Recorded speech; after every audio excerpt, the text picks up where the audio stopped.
Gênesis 25, a partir do versículo 29 até o 34, nós faremos a leitura. Gênesis 25, de 19 a 34. São estas as gerações de Isaque, filho de Abraão. Abraão gerou a Isaque. Era Isaque de 40 anos, quando tomou por esposa a Rebeca, filha de Betuel, o arameu de Padã Arã, irmã de Labão, o arameu. Isaque orou ao Senhor por sua mulher, porque ela era estéril. E o Senhor lhe ouviu as orações, e Rebeca, sua mulher, concebeu. Os filhos lutavam no ventre dela. Então disse: se é assim, por que vivo eu? E consultou ao Senhor. Respondeu-lhe o Senhor: 2 nações há no teu ventre, 2 povos, nascidos de ti, se dividirão. Um povo será mais forte que o outro, e o mais velho servirá ao mais moço.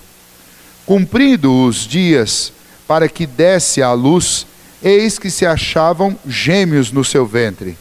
Saiu o primeiro, ruivo, todo revestido de pelo, por isso lhe chamaram Esaú. Depois nasceu o irmão, segurava com a mão o calcanhar de Esaú, por isso lhe chamaram Jacó. Era Isaque de 60 anos, quando Rebeca lhes deu à luz. Cresceram os meninos. Esaú saiu perito caçador, homem do campo. Jacó, porém, homem pacato, habitava em tendas. Isaque amava a Esaú, porque se saboreava de sua caça. Rebeca, porém, amava a Jacó.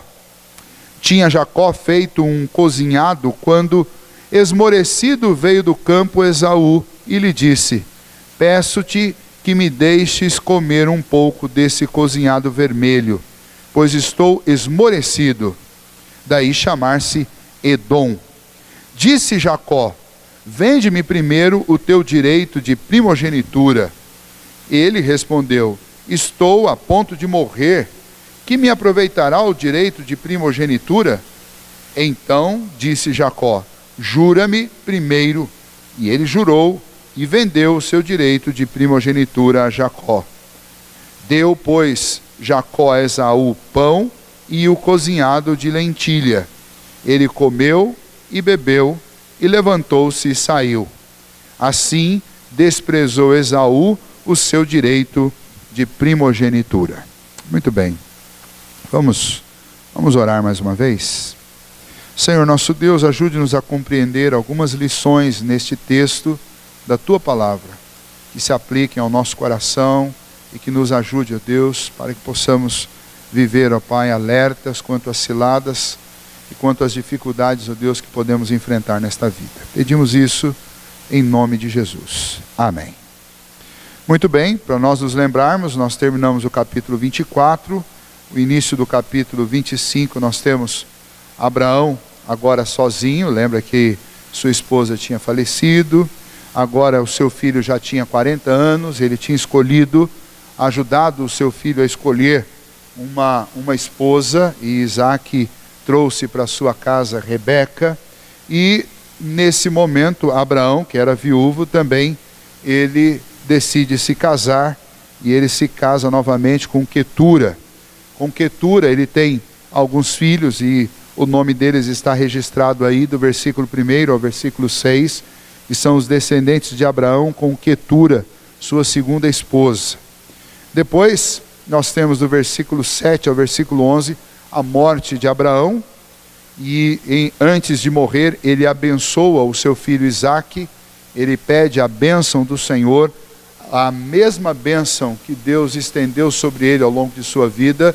Ele pede ao Senhor que o Senhor abençoe seu filho Isaque. Era uma forma do pai passar para o filho o seu maior tesouro, que não eram as fazendas, o gado, a terra, nada disso, suas possessões.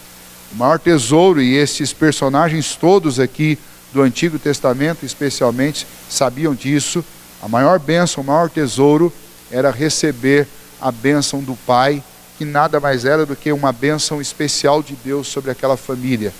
Deus encaminhava, dirigia, guardava e estava através daquela família construindo um futuro para todos nós, porque esta é a família do nosso Redentor também. E Ismael, por outro lado, seu irmão por parte de pai, não por parte de mãe, porque Ismael é filho de Agar, ele não recebe esta bênção de Abraão. E daí na sequência, do 12 ao 18, você tem os descendentes de Ismael. Curiosamente, você tem através de Ismael também, você vai ter uma descendência grande, muito grande, bem como através de Isaac. E a descendência de Isaac é que nos interessa, porque é essa que vai dar a continuidade na linha histórica aqui de Gênesis. Esta descendência nasceu também por uma ação sobrenatural de Deus. Assim como Isaac é fruto de uma ação sobrenatural de Deus, Esaú e Jacó também, porque Rebeca, depois de se casar com Isaac, eles vão passar pelo menos 20 anos tentando ter filhos. Lembra que Isaac se casa aos 40 anos, mas quando nasce Esaú e Jacó, ele já tem 60 anos. São 20 anos tentando ter filhos, e Rebeca não podia os dar porque ela também era estéril. Então ambos, o casal, conhecendo já a história de Isaac, eles oram e pedem a Deus uma descendência. Quando eles fazem essa oração, quando Isaac ora e pede ao Senhor que o abençoe, que abençoe Rebeca para que ela possa conceber, Isaac tem pelo menos 2 motivos para fazer isso. O primeiro motivo é, sem dúvida nenhuma, a sua própria história, porque ele sabe que foi assim que ele nasceu, porque sua mãe também era estéril e era idosa, e ela não podia dar luz a filhos, e então Deus fez com que ela desse à luz a um filho, que é o próprio Isaac. Mas há um outro motivo também pelo qual Isaac ora ao Senhor, porque certamente Isaac está confiando na mesma promessa que seu pai confiou. Deus fez uma promessa a Abraão que ele seria pai de uma numerosa nação, e Deus confirmou essa promessa pelo menos 3 vezes, e deixou claro que esta promessa se cumpriria através de Isaac, não através de Ismael. Então, embora Ismael já tivesse muitos filhos, e Isaac tinha muitos sobrinhos por parte de Ismael, embora ele soubesse disso, ele tinha plena confiança de que a promessa de uma descendência não viria através de Ismael, viria dele. E se viria através dele, então ele teria que ter filhos.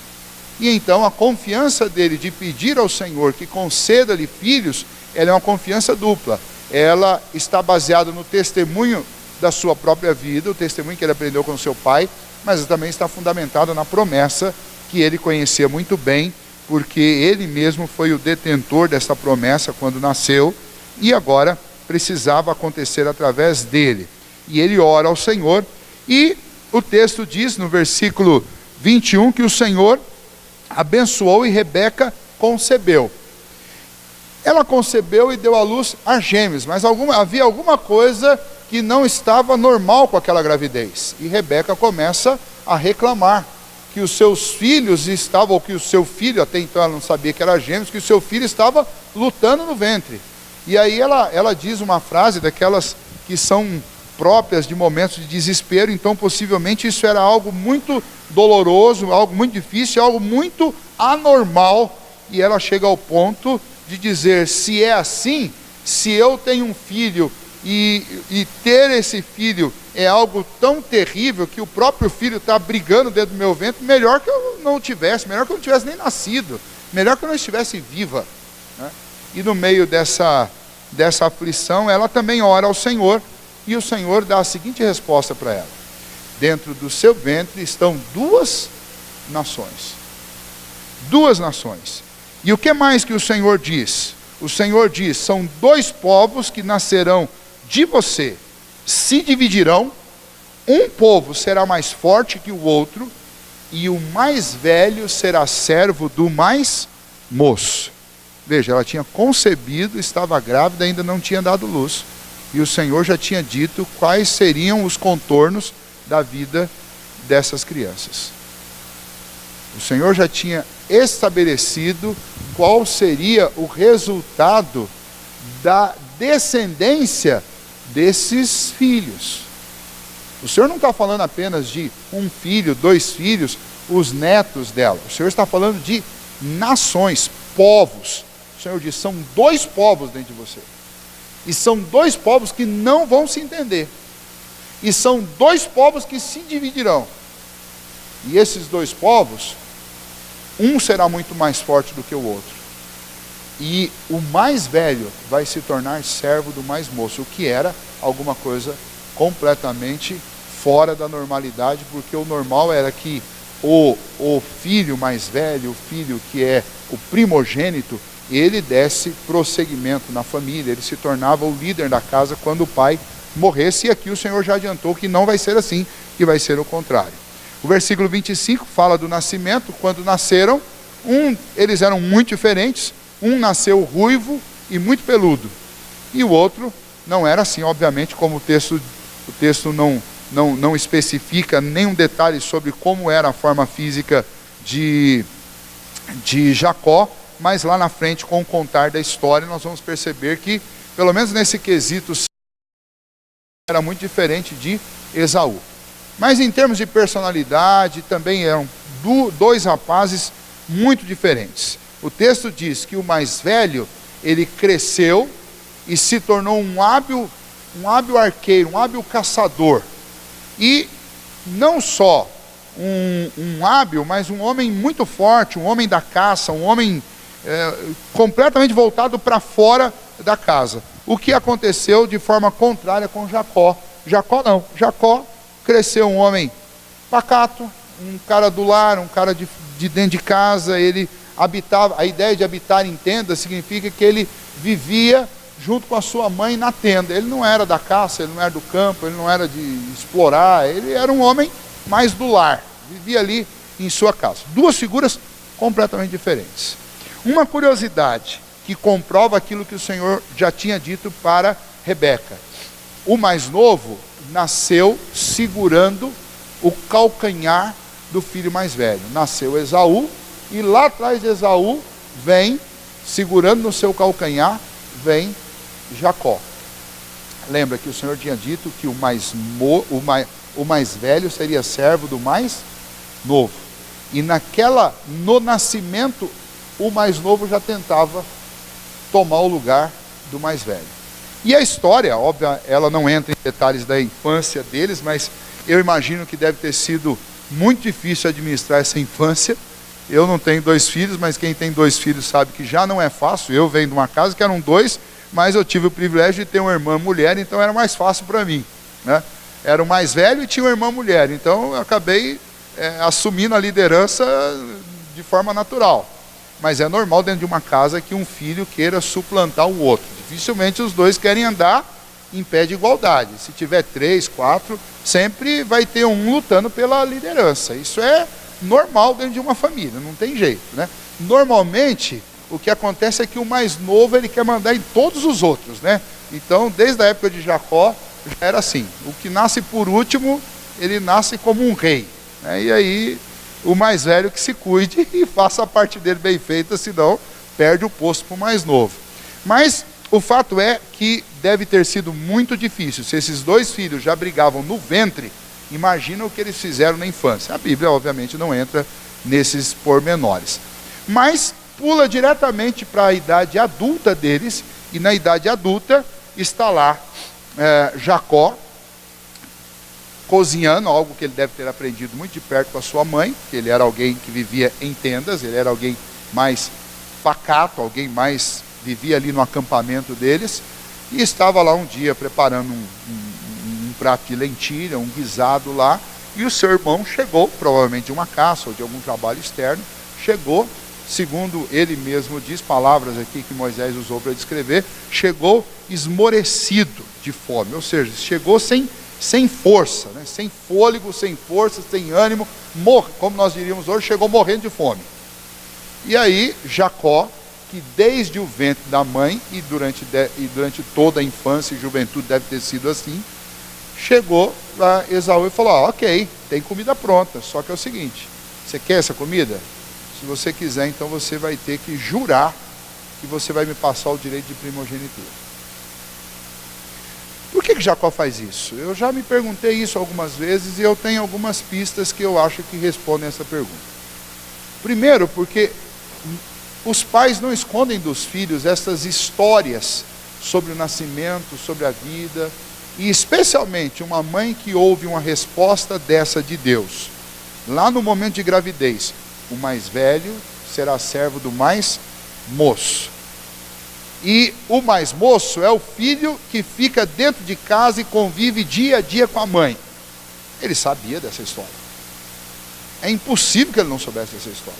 Do mesmo jeito que eu acho que Esaú também soubesse dessa história, pelo motivo diferente.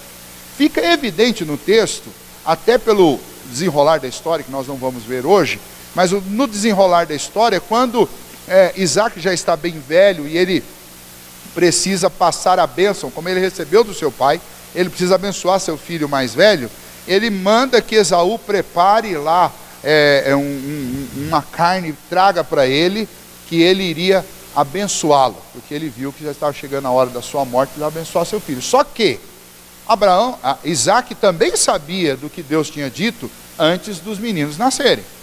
E antes dos meninos nascerem, Deus disse para aquele casal: o mais velho servirá ao mais moço.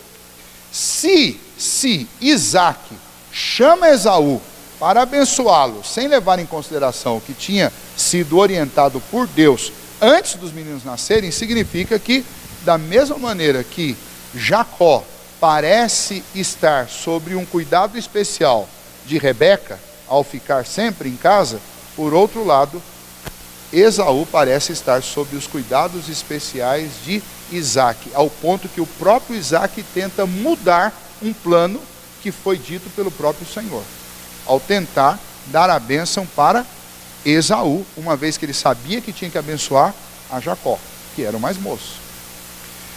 Muito bem, então provavelmente Esaú sabia também dessa bênção, mas sabia com uma intenção diferente. Sabia que ele já nasceu no prejuízo, apesar de ser o primogênito, mas havia uma promessa contra ele.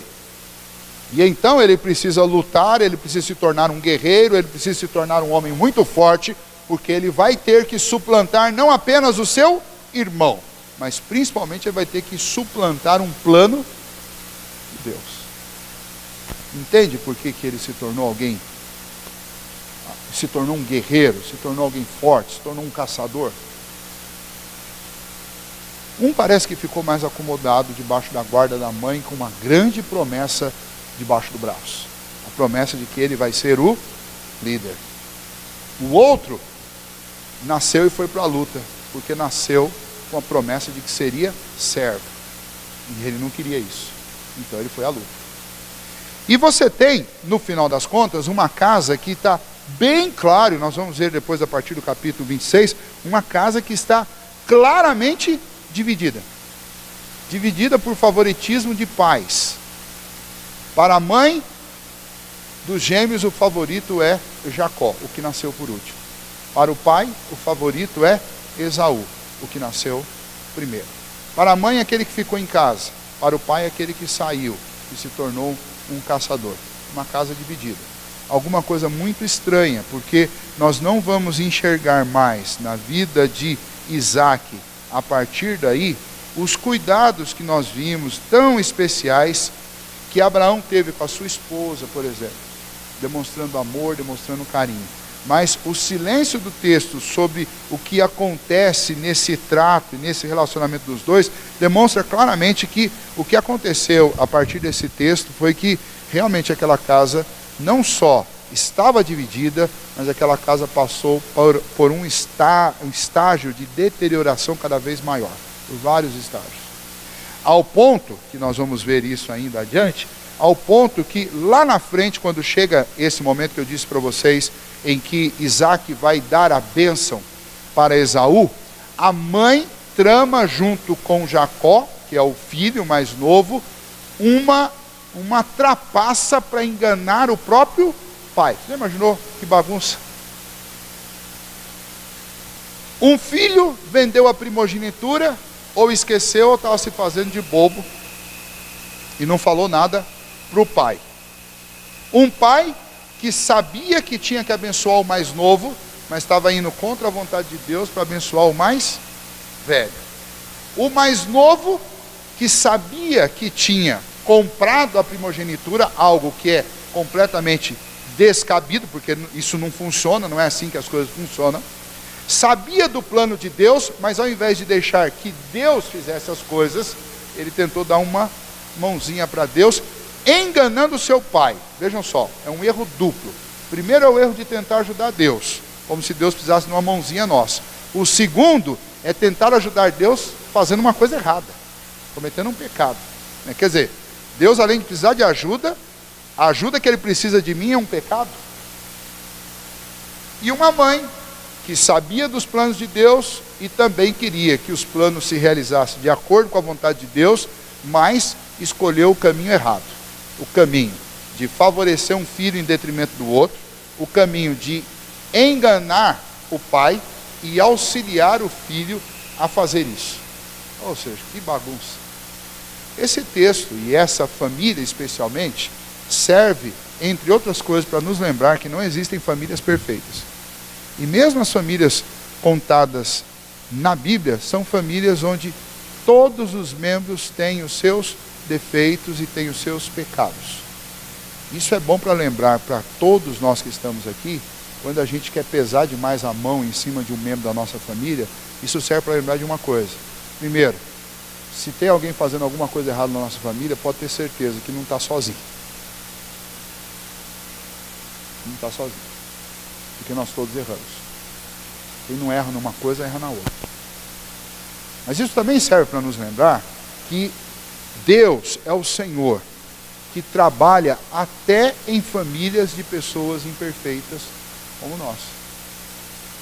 E Deus pode restaurar famílias de pessoas imperfeitas como as nossas e como a família de Isaac e de Rebeca, de Esaú e de Jacó, que estava, fica claro no texto, completamente dividida. Mas essa lição é uma lição longa, nós vamos ver em vários textos sobre este assunto, e hoje eu quero apenas observar com vocês 3 lições, pelo menos, que nós aprendemos aqui, que nós devemos guardar, e é importante, eu já acabei citando-as aqui de uma forma mais informal, mas agora eu queria pontuar rapidamente isso com vocês. Primeira lição: nós devemos sempre nos submeter à palavra de Deus.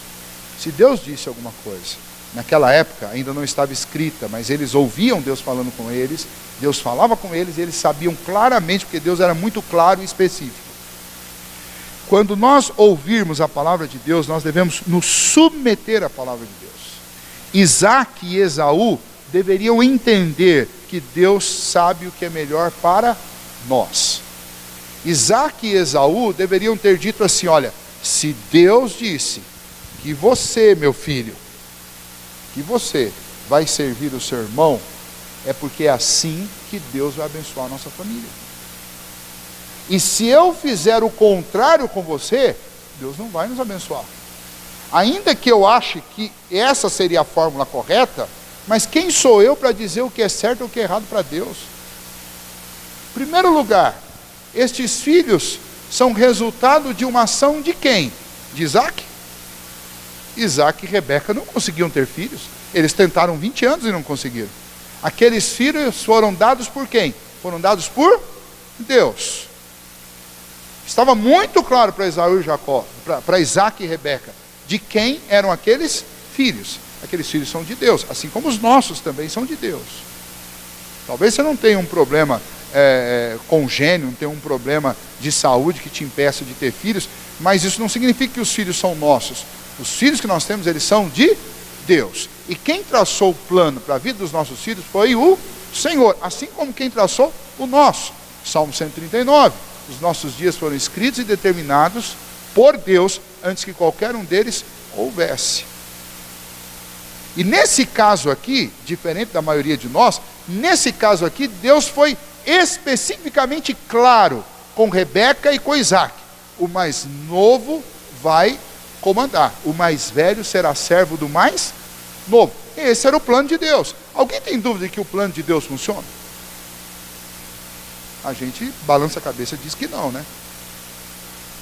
Mas nesse caso aqui, por mais tementes que esses dois eram a Deus, porque os dois são tementes a Deus, tanto Isaac vem de uma família temente a Deus, quanto Rebeca também, apesar disso, Esaú fraquejou e criou o seu filho lutando contra um plano de Deus, contra uma ideia de Deus.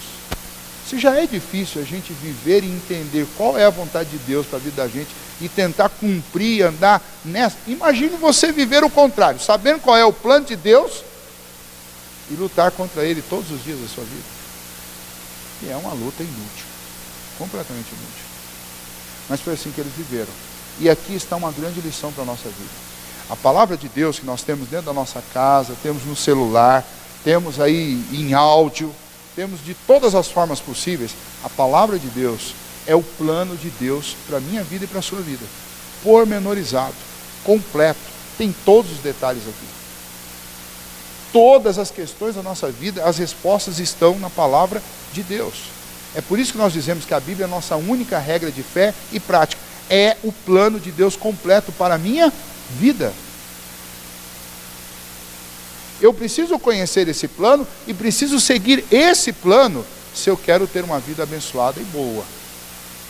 Porque o contrário disso é seguir o mesmo que Esaú e Jacó fizeram. A gente lê isso daqui, normalmente quando a gente lê e coloca nos termos, como eu estou colocando aqui para vocês nessa noite, mostrando aonde está o erro de Esaú e de Jacó, de irem contra uma declaração de Deus, parece que isso é um erro que só foi cometido por esses dois. Mas a gente faz isso todos os dias. A gente faz isso. A mesma coisa que Esaú e Jacó fizeram, nós fazemos todos os dias. A mesma coisa que Isaac e Esaú fizeram, nós fazemos. Quando Deus diz nos seus mandamentos claramente para que a gente não faça isso, e a gente vai lá e faz, nós estamos fazendo exatamente a mesma coisa que Isaac e Esaú fizeram. Deus deixou claro para Esaú, você não vai abençoar para Isaac, você não vai abençoar Esaú, você vai abençoar a Jacó. E Esaú foi lá e tentou fazer exatamente o contrário do que Deus tinha dito. E as consequências, elas foram graves e foram terríveis para todos, para Isaac, para Esaú, para Jacó e para Rebeca. Todo mundo sofreu nessa história. Por quê? Porque decidiram que iam contra a palavra de Deus. Não importa a sua idade, você pode ser adolescente, pode ser jovem, pode ser adulto, pode ser idoso, não importa a idade. Sempre será a pior das opções ir contra a vontade de Deus. Pastor, como é que eu vou saber a vontade de Deus? A vontade de Deus está claramente revelada através da palavra de Deus. Ah, pastor, mas é um detalhe muito específico da minha vida. E olha, a Bíblia é extremamente específica sobre tudo. Você só precisa procurar. Em tese, nós cristãos devemos ser especialistas em achar qualquer coisa dentro da Bíblia. Porque esse é o nosso livro mor. A gente precisava saber isso de capa a capa. E a gente demora muito a gente não dá o devido tempo que a gente deveria dar para a palavra de Deus. Eu já disse a vocês, esse povo lá do Oriente, especialmente os palestinos, os hebreus, eles, os teus filhos tinham que conhecer esses 5 primeiros livros da Bíblia, e até hoje é assim, entre as famílias que seguem dentro do judaísmo, eles têm que conhecer a Torá completa, de cor. E por que eles faziam isso? Eles faziam isso, além de ser para impregnar no coração e na mente a ideia de que existe um Deus, criador de todas as coisas, sustentador, que dirige a história, mas era também para dar aos filhos subsídios de sabedoria da palavra de Deus, para que quando eles estivessem passando por uma situação muito específica, eles lembrassem da parte específica da palavra de Deus que fala sobre o assunto. Lembra que eu falei algumas semanas atrás aqui sobre como escolher um marido, né? Como escolher uma esposa? Aí, é uma história com detalhes de como fazer isso. Está aqui na Bíblia, nós lemos e estudamos aqui. Né? Então, por que eles são obrigados a aprender essas coisas? Para saber escolher, para saber o processo, para saber como fazer. E assim para outras coisas, para os nossos negócios, para tudo, para os nossos relacionamentos. Então quando a gente reclama, eu não sei a vontade de Deus, quase que Deus olha lá de cima e está com uma Bíblia dessa, bem grossa assim, ó. Tá! Porque Deus já teve o trabalho de mostrar princípios que vão servir em todas as épocas para qualquer pessoa, seja criança, adolescente, jovem, adulto e velho. Os princípios estão todos lá. E nos deu a inteligência, e não só a inteligência, Ele colocou dentro de nós o Espírito dele, que nos ilumina para compreender a palavra. Está tudo lá. Agora, quando a gente não cumpre essa palavra, que é o plano de Deus, o nosso plano de voo estabelecido por Deus, aí não tem jeito de dar certo. Não vai dar certo. Você vai ter problema. Se não tiver problema agora, vai ter problema mais tarde. Mas vai ter problema sério. Contender contra o Senhor é o pior negócio que uma pessoa pode fazer. O segundo ensino desse texto para nós, além de seguirmos a risco, obedecermos, pedirmos ao Senhor força para obedecer a sua palavra, seguir o seu plano, tem uma outra orientação aí, especialmente para nós pais. O favoritismo é destrutivo dentro de uma família.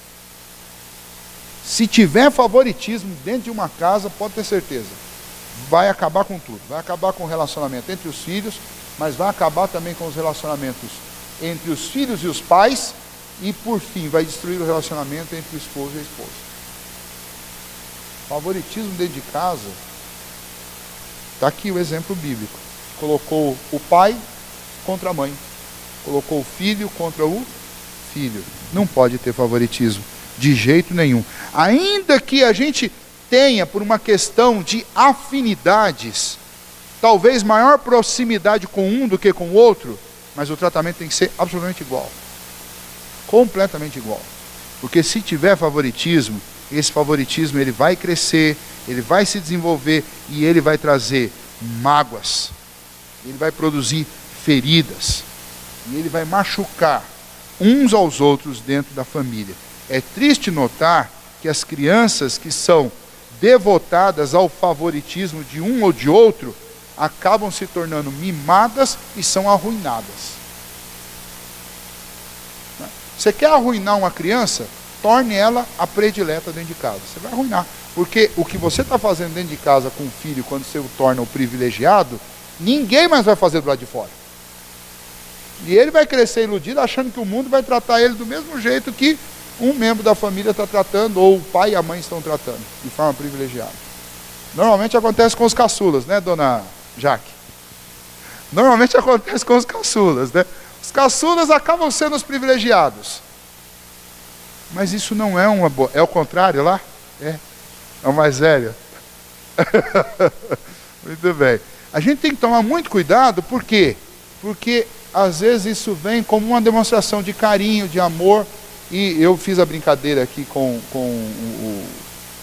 o caçula, porque normalmente com caçula, principalmente aqueles caçulas que nascem fora da época, acaba que ele se torna o bibelô da casa, não só do pai e da mãe, mas os próprios irmãos mais velhos acabam tratando como se fosse um cristal, como se fosse um mascote. O problema é que o mundo não vai fazer isso com ele. Na hora que você não estiver mais por perto, para dar esse favoritismo, esse protecionismo, ele vai sofrer, ele vai se machucar muito nesse mundo aí fora, até aprender que o mundo não é assim. Mas o grande e maior problema, sem dúvida nenhuma, é simplesmente aquelas feridas e aquelas mágoas que são geradas dentro de casa, naqueles que não são os favorecidos, que crescem se achando menores, inferiores, desprezados. E essas famílias que são citadas aqui na Bíblia, infelizmente, elas sofrem muito com isso. Vejam só, o caso de Jacó, Jacó era o favorito de sua mãe. O que vai acontecer na família de Jacó? Jacó tem, a princípio, 12 filhos. E ele aprendeu uma coisa muito feia com a sua mãe. Ele aprendeu a ter favoritos. E o que ele vai fazer com os seus filhos? Ele vai ter um filho que ele vai criar de uma maneira muito diferente dos outros, que é José. E o favoritismo dele com José, embora Deus vá usar dentro do plano soberano de Deus, mas o favoritismo de Jacó para com José fez com que José fosse odiado pelos seus irmãos. Não só odiado, mas odiado ao ponto deles venderem José como escravo e darem-o como morto para o pai. Por que eles não contaram para o pai que eles venderam como escravo? Porque eles precisavam matar, pensa, tente se colocar no lugar deles. Vão matar o mal pela raiz. Se o pai trata aquele melhor do que todos os outros, vamos tirar aquele fora. Ele vai ter que tratar todo mundo igual. E depois vem Benjamim e Jacó não aprende na primeira e ele continua fazendo na segunda, porque ele continua tratando Benjamim de uma forma especial, diferente dos outros. Então, além da gente trazer muito problema quando a gente torna um filho favorito, a gente está transmitindo esse defeito para outro, porque o filho que é tratado com favoritismo, quando ele tiver filho, ele vai fazer a mesma coisa. Ele também vai tratar ou o pai, ou o filho mais velho, ou o filho mais novo, vai tratar algum com favoritismo. E não pode. Esse tipo de situação dentro de uma casa é sempre algo extremamente destrutivo. Vai trazer problema. Então, uma segunda lição importante aqui, no começo dessa história, que a gente só está começando, uma segunda lição importante. Cuidado com o favoritismo.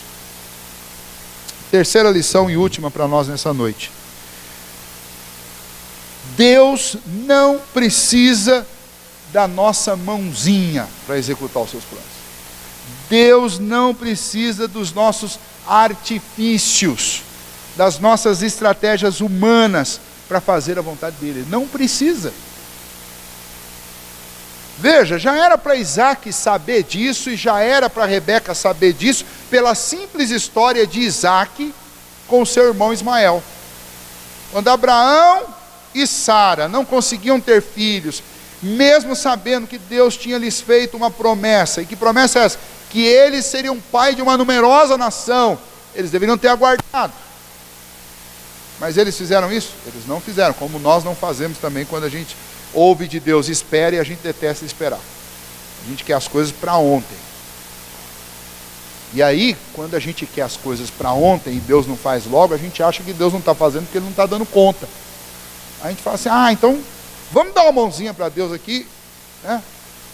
Está faltando eu fazer alguma coisa. Deus está esperando, eu ouço muito essa frase, Deus está esperando eu fazer a minha parte. Acho que Deus depende que você faça alguma parte. A gente precisa entender muito bem essa história de que as pessoas falam, tem coisa que cabe a Deus, tem coisa que cabe ao homem e tal. Bom, vamos deixar um negócio claro. Em primeiro lugar, Deus não depende, nunca dependeu de ninguém. Deus é autossuficiente. O ser humano, em tudo que ele faz, ele acaba cumprindo cabalmente tudo que Deus planejou. Inclusive os crentes, porque o apóstolo Paulo diz lá em Filipenses que é o Senhor que efetua em vós tanto querer como efetuar. Até para fazer o que Deus quer que eu faça, eu preciso que Ele me impulsione para fazer isso, porque naturalmente a gente não faz. Você está sentindo uma vontade muito grande de fazer exatamente o que Deus colocou, não pega o mérito para você, não. Porque se você está sentindo uma vontade muito grande de fazer o que a palavra de Deus diz, é porque Deus está colocando essa vontade dentro de você. Então, vejam bem, se é assim que as coisas funcionam, é possível para um homem segurar o plano de Deus? Não é? Da mesma maneira que também não é possível para o homem acelerar o plano de Deus. Você nem pisa no breque de Deus e nem pisa no acelerador dele. Deus tem um tempo certo para cada uma das coisas. Essa é a lição que Salomão aprendeu no fim da vida dele, e ele escreveu para nós, Eclesiastes capítulo 3, dizendo, há tempo para todo propósito debaixo do sol. Ou seja, Deus tem um tempo certo para fazer cada uma das coisas nesse mundo. Ele não vai fazer nem antes e nem depois. Ele vai fazer no tempo certo. Deus não está, a agenda de Deus não está submetida à nossa agenda. É o contrário. É a nossa agenda que tem que se submeter à agenda de Deus. Então essa coisa de tentar dar uma mãozinha para Deus sempre deu errado. A Bíblia, especialmente Gênesis, está cheio de exemplo disso. Está cheio. Então está lá o exemplo de Abraão e Sara, quando vão lá, pegam a serva Agar, para tentar dar uma acelerada na promessa de Deus. Nasce Ismael, e de Ismael depois vem uma outra nação, e essa nação é a nação que vai fazer guerra contra os descendentes de Isaac. Aí, Isaac tem 2 filhos, Esaú e Jacó. Deus diz, o mais velho vai ser servo do mais moço. Isaac achou, não, acho que Deus errou, não está certo esse negócio. Acho que não foi isso que Deus quis dizer, não. Vamos fazer de outro jeito. Vamos fazer do jeito que a gente acha melhor. Vamos dar uma mãozinha para Deus, vamos consertar esse plano dele que está meio estragado esse plano aí, não está muito certo. Não pode ser verdade isso. E daí vai Esaú tentar mudar o plano de Deus. Rebeca, por sua vez, chama Jacó e fala assim, ó, Deus falou que o seu irmão vai ser seu servo, mas pelo andar da carruagem vai acontecer o contrário. Nós precisamos dar uma força para Deus, porque senão seu pai vai dar a bênção para Esaú. Então nós precisamos enganar, mentir, trapacear para ajudar Deus.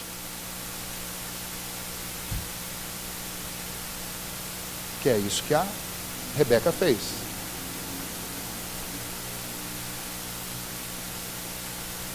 Mas Esaú vendeu para Jacó a primogenitura. Bom, vamos considerar esse ponto. Primeiro, que essa história, tem muitas histórias na Bíblia que eu acho assim, que são histórias que estão lá para a gente ler e achar que são histórias ridículas, né? A história de Sansão, por exemplo, o que Sansão faz é ridículo. É ridículo. Se você for ver, muitas das ações de Sansão são ações ridículas. As brincadeiras que ele fazia com aquela força descomunal, por causa do Espírito Santo de Deus, são brincadeiras ridículas. Entrar naquela situação que ele entrou com Dalila é uma coisa ridícula. Você não espera nunca que um servo de Deus entre numa situação dessa. E quando você lê essa história de comprar primogenitura e vender primogenitura, bom, primeiro que não tem como você mudar a hora que você nasceu, gente. Não tem como você mudar um negócio desse. Então você lê uma história, você fala assim, ô propostazinha ridícula, né? Ó, você me vende seu direito de primogenitura? Parece ponto de táxi, né? Naquela época não tinha táxi ainda. Mas você vende o seu ponto para mim? Que é umas coisas que, embora existam comercialmente, mas são coisas estranhas, né? Você vendeu o direito de parar num determinado lugar para pegar. Eu falo assim, mas por que? Quem foi o infeliz que criou esse direito? Eu não devia ter esse tipo de direito, né? Eu tenho direito ao ponto. Essa coisa é tão... Isso existe na marginalidade também. Uma vez eu fui assistir um jogo do Corinthians e São Paulo no Morumbi, fui de carro com um amigo, nós somos em 3 amigos num carro, tal. Paramos lá, e aí chegamos, daí veio um cara e falou, ó, para parar aqui tem que deixar aqui 20, eu acho que era 20 reais com a gente, tal. Ah, não tem jeito não, daí vem um outro e falou assim, não, é só 15. Aí os dois, não, cuida do seu lugar lá, que aqui é meu. Aí os dois começaram a brigar, porque aquele lugar onde eu tinha parado, um dizia, não, quem cobra aqui sou eu. Aí o outro, aí num dado momento na discussão entre eles lá, e a gente fechando o carro e morrendo de medo daquilo ali terminar ruim, né? Aí um outro falou assim, mas você não lembra? Eu comprei do fulano o direito de cobrar aqui. Eu falei, meu pai, se brincar, esse cara já deve ter até um contrato que ele pode cobrar de quem para aqui. Então tem coisas ridículas, né? Então, essa coisa de vender o direito de primogenitura, comprar direito, é um negócio esdrúxulo. Está na Bíblia exatamente para mostrar o quanto nós somos ridículos e o como nós somos pecadores, mesquinhos, e o quanto a gente faz coisa tola. Foi uma tolice Esaú ter dito aquilo, por quê? Porque provavelmente isso daí é igual aquelas coisas que na hora que você está com fome você fala, depois você nem lembra. Mas para Jacó foi uma carta na manga. Aquela foi a estratégia humana. É desse jeito que eu vou dar uma mãozinha para Deus. Bom, agora a primogenitura é minha. Comprei por um prato de lentilha. E a mãe, não, é verdade, a primogenitura é sua. Você comprou por um prato de lentilha. E Deus já tinha dito que o mais velho vai servir o mais moço, então. Mas e o papai? Não, o pai a gente dá um jeito nele. Pega lá aquela pele de cabra que a gente tem lá atrás, que é outra coisa também que eu falo, meu pai, como é que você confunde uma pele quente de um filho com a pele de cabra? difícil, umas coisas assim que você fala, meu pai, eu acredito que está na Bíblia. Se a Bíblia tivesse dito que era couro de elefante, eu ia acreditar, porque eu creio na palavra de Deus. Mas que você fala assim, mas essa familhinha estava arrebentada mesmo. Porque ao ponto de alguém conseguir ser enganado e se deixar enganar por um negócio desse. Bom, o fato é que lá na frente nós vamos ver o desdobrar, eles vão enganar o pai mesmo. Tentativa de Rebeca e Jacó de darem uma mãozinha para que o plano de Deus, dito antes que as crianças nascessem, acontecesse. Agora, pense bem, se Raquel parasse para raciocinar um momento, fala assim, mas peraí, o Deus que é poderoso para enxergar dentro do meu ventre, colocar 2 filhos lá, dizer que são 2 nações, e dizer que o mais velho vai servir o mais moço, se esse Deus é tão poderoso para fazer essas coisas, para que eu preciso dar uma mãozinha para esse Deus? Para que eu preciso ajudar esse Deus a cumprir o plano dele? De fato não precisa. Irmãos, Deus é o Deus de toda glória. A Bíblia diz que Ele é o Deus todo-poderoso. Quando o Senhor está respondendo as perguntas de Jó, lá no livro de Jó, Deus começa perguntando para Jó, aonde você estava? Quando eu estava lançando os fundamentos da terra, quando eu estava criando este universo, quando eu estava dando nome às estrelas, quando eu estava criando as constelações nesse universo, aonde você estava? Quem é você para questionar o que eu faço? Foi assim que Deus fez com Jó. E eu fico imaginando essa situação, tanto de Rebeca e Jacó, como as situações do nosso dia, onde a gente fica tentando dar uma mãozinha para Deus. Deus precisa de mãozinha sua? Aquela história me apaixonei por fulano, mas falta ser crente, então eu vou levar para a igreja. Vou dar uma mãozinha para Deus. Ao invés de eu procurar um crente, eu vou pegar um que não é crente e vou dar uma mãozinha para Deus. Você acha que vai funcionar? Não, mas tem um caso da fulana, da Beltrana que funcionou. Funcionou, Deus teve misericórdia e graça, mas não é lei isso. A única regra de fé e prática não é experiência, a única regra de fé e prática é o que está na Bíblia. E o que está na Bíblia é que eu não devo me meter em julgo desigual, porque vai dar problema. Vai dar problema. Está lá na palavra de Deus. Quer tentar dar uma mãozinha para Deus? Pode tentar, mas vai ter problema. Tão certo como 2 mais 2 são 4. Vai ter problema. Por quê? Porque você está lutando contra um plano de Deus. Vai. Então a gente precisa aprender com esses exemplos, a obedecer, a respeitar, a se colocar, a nos colocar no nosso devido lugar. O nosso lugar é o lugar de servo, e servo obedece ao seu Senhor. O servo não toma decisões, as decisões são tomadas por Deus. Lembra lá de Provérbios? O coração do homem pode fazer planos, mas a resposta certa vem de quem? Vem de Deus. Está no nosso papel, aí sim, planejar, sonhar, orar, pedir a Deus, mas a resposta vem dele. E que maravilhoso seria se na nossa vida fosse como na vida desses 2 aí. E Deus já avisou antes de nascer qual era o plano. A rota é essa. E o plano é esse. Se eles seguissem e se aquela família confiasse no plano de Deus, não haveria dissabor, nem com um filho, nem com o outro. Os 2 cresceriam juntos, os 2 seriam abençoados e os 2 teriam desfrutado do privilégio de viver em família por longos e longos e longos anos.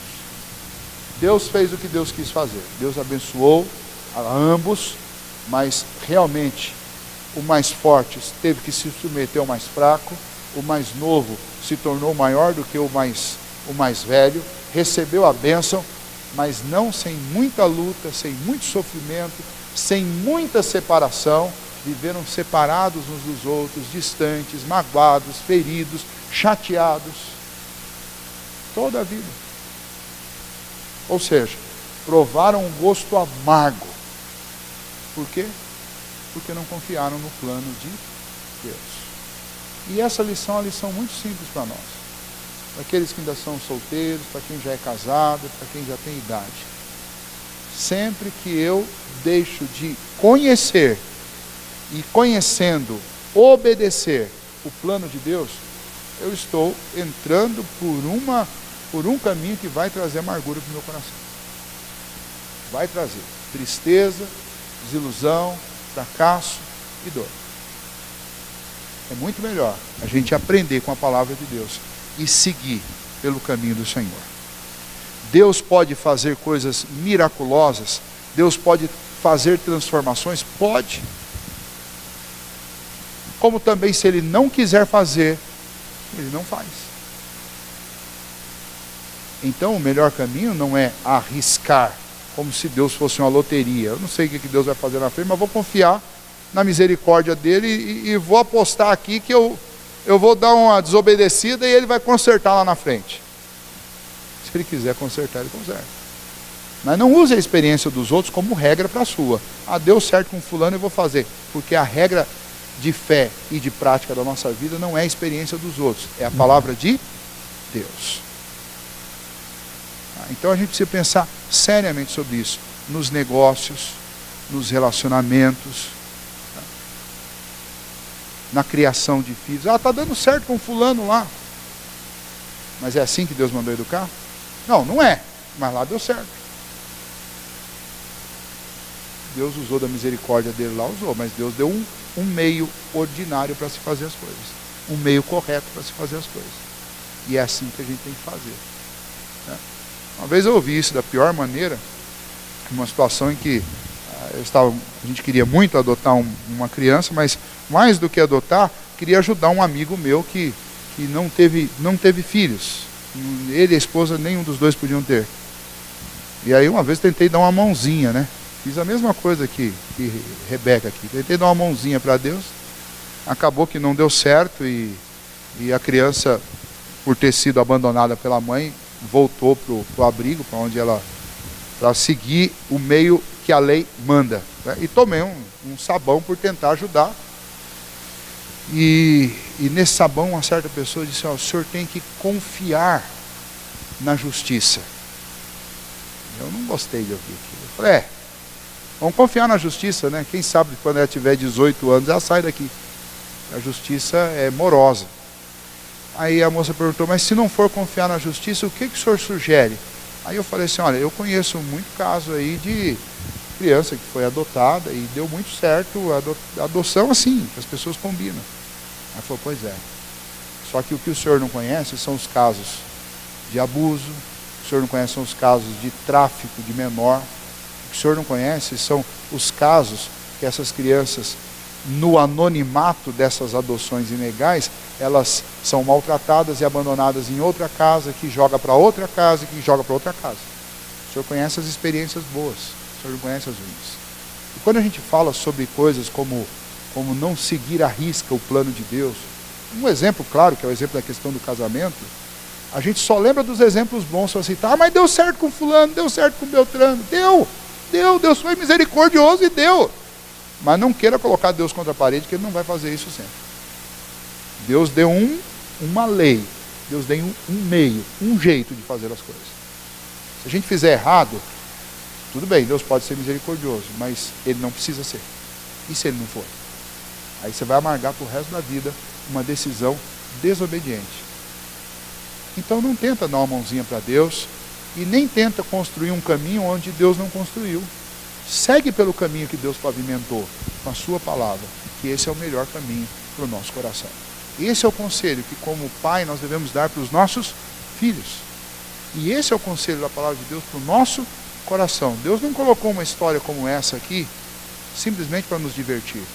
Deus colocou uma história como essa na Bíblia para nos fazer pensar. E nós não devemos ir contra o plano de Deus, e nós não devemos tentar dar uma mãozinha para Deus.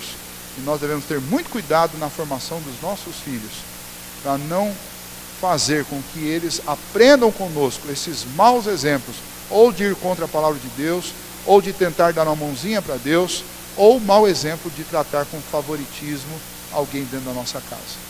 Que a gente aprenda com isso, são lições bem práticas desse texto, e talvez você não está precisando agora, hoje, mas talvez no dia você vai lembrar, vai ser muito útil. Que Deus nos ajude nisso. Pense sempre, o melhor é seguir o plano de voo de Deus. Qualquer coisa fora disso pode trazer grande amargura para o nosso coração. Que Deus tenha misericórdia de nós e nos ajude a conhecê-lo melhor, conhecer melhor o seu plano para a nossa vida, e que Ele nos dê força, porque não é um caminho fácil, mas é o caminho que a palavra de Deus garante, que vai trazer alegria, satisfação e paz, que é o principal para o nosso coração. Pode não te transformar em alguém rico, pode não te dar muito conforto nesta vida, mas você terá paz.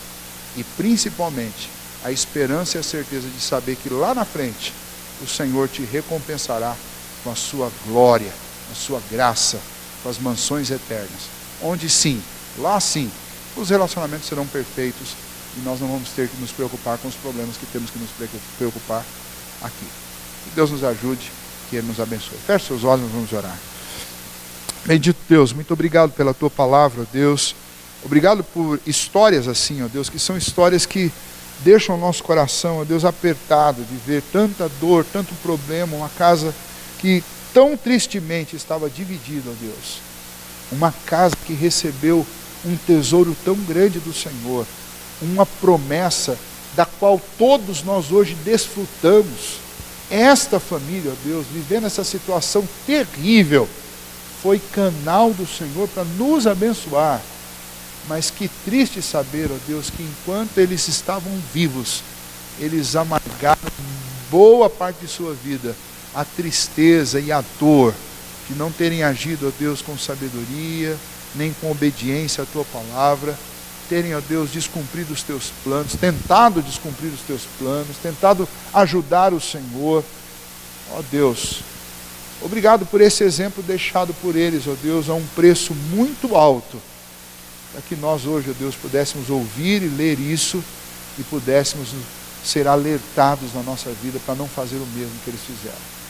Então, ó Deus, que o Senhor nos ajude a sairmos daqui convencidos, ó Deus, de que o melhor caminho para nós sempre é o caminho da obediência à Tua palavra. E se não a conhecemos, que o Senhor nos ajude a ter vontade de ler e conhecer mais a Tua palavra, para saber qual é o plano do Senhor para nós. Ajude-nos também, ó Deus, para que a gente saiba esperar e não tente dar uma mão ao Senhor, como se o Senhor precisasse de ajuda humana para cumprir os Teus planos. Antes, ó Deus, que nós confiemos de todo o nosso coração nos planos do Senhor, na direção do Senhor, no tempo do Senhor para a nossa vida. Nos perdoe, ó Deus, pelas vezes que tentamos dar um jeitinho nas coisas. Ó Deus, nos perdoe, porque somos, ó Deus, extremamente arrogantes e presunçosos, achando que podemos, ó Deus, apressar ou dar uma mão para o Senhor. Ajuda-nos sim, ó Deus, a obedecer ao Senhor naquilo que o Senhor nos ordena, que essa é a parte que nos cabe, a parte de servos que obedecem. E, ó Deus, livra-nos, nós que somos pais, ó Deus, livra-nos, ó Deus, de tratar os nossos filhos de tal maneira, de criá-los de tal maneira, ó Deus, que eles venham ter problema na vida adulta por causa do nosso mau exemplo. Ajuda-nos, ó Deus, a tratá-los com equidade, com justiça, com retidão. Se temos, ó Deus, o privilégio de sermos pais de mais de um filho, dá-nos, ó Deus, a nobreza e a justiça no trato dentro de casa, para que não haja favoritismo, ó Deus, e isso, ó Deus, não venha colocar os nossos filhos uns contra os outros e nem trazer divisão dentro da nossa casa. Muito pelo contrário, ó Deus, o Senhor conceda sabedoria aos pais, especialmente aqueles que têm mais filhos, para que possam cuidar dos seus filhos de tal maneira que eles cresçam, ó Deus, amigos, que se amam, que são, ó Deus, parceiros e companheiros, não apenas para a juventude, mas para toda a vida, ó Deus, para que as nossas casas não sejam divididas pela ganância, pela raiva, pela mágoa, pelo ódio, pelo favoritismo, por qualquer uma dessas coisas. Antes, ó Deus, que as nossas famílias sejam famílias unidas, firmes, ó Deus, amorosas, é o que nós pedimos ao Senhor. Obrigado por esta noite. E obrigado, a Deus, pelo feriado que vamos desfrutar agora, neste final de semana. Que o Senhor nos permita, Deus, desfrutar muito da companhia dos nossos entes queridos. E que o Senhor nos ajude, ó Pai, a praticar a Tua palavra, aquilo que aprendemos nestes alertas que recebemos nessa noite. Pedimos isso e te agradecemos em nome de Jesus. Amém. Deus abençoe.